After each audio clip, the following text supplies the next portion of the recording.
আচ্ছা, আপনি কি কখনো মার্টিঙ্গেল কথাটা কোনোদিন শুনেছেন? মার্টিঙ্গেল। শেয়ার মার্কেটে এই মার্টিঙ্গেল বলতে কি বোঝায়? আপনি যদি একটুখানি পড়াশুনো করেন বা বিভিন্ন বিষয় নিয়ে নাড়াচাড়া করেন না কোথাও এই মার্টিঙ্গেল কথাটা আপনি শুনে থাকবেন। আপনারা একটু কমেন্ট করে জানান তো যে মার্টিঙ্গেল কথাটা আপনি কোথাও শুনেছেন কিনা? মার্টিঙ্গেল কি জানেন? এই শব্দটি আসলে এসেছে জুয়া থেকে।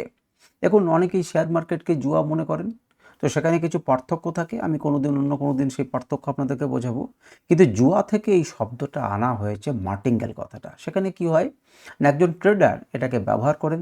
বিশেষ করে যত বড় ফরেক্স আছে, অপশন ট্রেডিং আছে, ক্রিপ্টো ট্রেডিং আছে, সেখানে কিন্তু আপনি সবাই কিন্তু নিয়মিত এটাকে ব্যবহার করেছি এবং তাতে লসও করেছি। কিন্তু আমরা শব্দটির সঙ্গে পরিচিত নয়। যখন একটা ট্রেডে মনে করেন একটা ট্রেড নিয়ে নিলেন, একটা অপশন ট্রেডিং নিয়ে নিলেন, মনে করুন কোনো সি নিয়েছেন বা পি নিয়েছেন, আপনি 1800 লট কিনেছেন, 1800 সাইজের একটা 1800টা কিনেছেন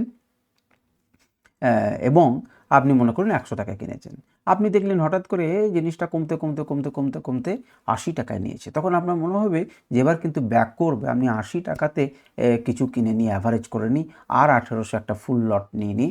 তাহলে আমার গড় হয়ে গেল 90 টাকা, একটুখানি উঠবে এবং আমি উপরের দিকে বিক্রি করে দেবো। এমন নয় যেটা হয় না। কিন্তু এই যে জিনিসটাকে, অর্থাৎ আপনি যখন লোকসানে আছেন, অলরেডি লোকসানে আছেন এবং তখন আপনি বিনিয়োগ করছেন। আবার সেই লোকসানটাকে পুষিয়ে নেওয়ার জন্য, এবং এই কৌশলটার নাম হচ্ছে মার্টিঙ্গেল, যেটা জুয়াতে সাধারণত করা হয়। আমি দুটো দান হেরে গেলাম, আমি আর একবার চাল চেলে নেবো এবং আমি এরিয়া দিয়ে বেরিয়ে যাব। এই যে মানসিকতা, এইটাকে বলে মার্টিঙ্গেল।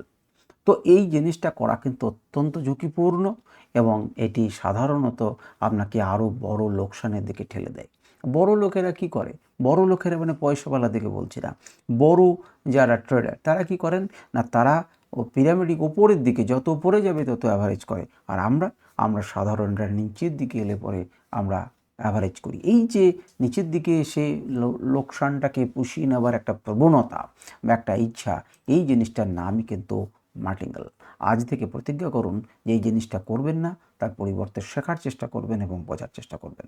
নমস্কার, ধন্যবাদ।